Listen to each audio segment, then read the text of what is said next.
guys, so in today's video I'm going to take you through what we call simple kneading frictions. So we have two techniques that are actually going to fall into this category, one being stripping and the other one being friction. So each can kind of have a different purpose, but what we need to try and bear in mind is with the simple kneading frictions, it's the two techniques now that I want to almost say like it's the corrective work we're going to do. So clients are generally going to come to you with actual issues. So the most common one probably being, they've got some scar tissue, they've got some knots that need kind of removed.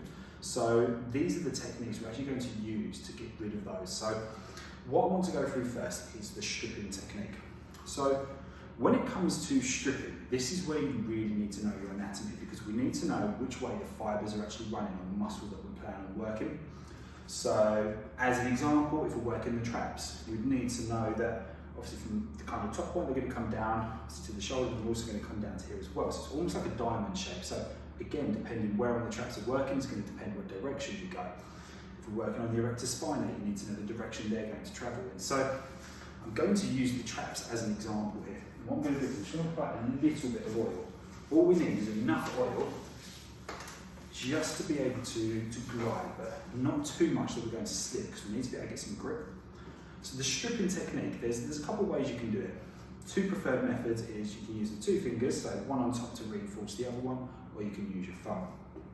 But the purpose of stripping is to try and realign the muscle fibers. So if you have an injury, scar tissue is built up over the top, those kind of collagen fibers are actually going to kind of mold in the opposite direction to the way the muscle fibers want to run. So we need to try and break that scar tissue down and realign it. And we do that using this stripping technique. So we're going to use the reinforced finger method first. So obviously knowing that they run in this direction, what I'm going to do is apply pressure, but we need to use that 1 to 10 scale. We want to try and maintain it at about a 7. It needs to be firm enough to be effective. So we're going to communicate with the client. So if you just let me know when this gets to about 7. Yep. And then all we're going to do is work slowly up in the direction.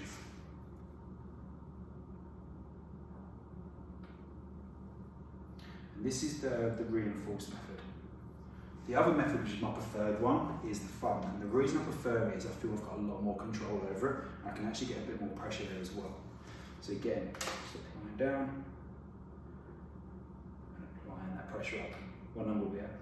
It's about 7. Just get a 7, perfect. And what we're trying to do is, as an example, I can feel there's actually like a little bit of scar tissue underneath the surface. So what I'm actually going to do is just kind of work my way over that area to try and break it down. But don't be disheartened if you can't get rid of it in one session, because a lot of the time with scar tissue, if it's been there for a while and it's not recent, the odds are it's going to be a little bit harder to break down. You may need to book the client in for multiple sessions. Other times, if it's a relatively recent injury, you might be able to get it done in one session. So don't be disheartened if you can't get rid of it straight away. But that's your stripping technique. The second method is your frictions. So frictions work really well when it comes to knots. So the first thing that you're going to need to do is actually find a knot. So what I'm going to do first is palpate around the area to see if I can find anything. Most common areas for most people is around the shoulder blades.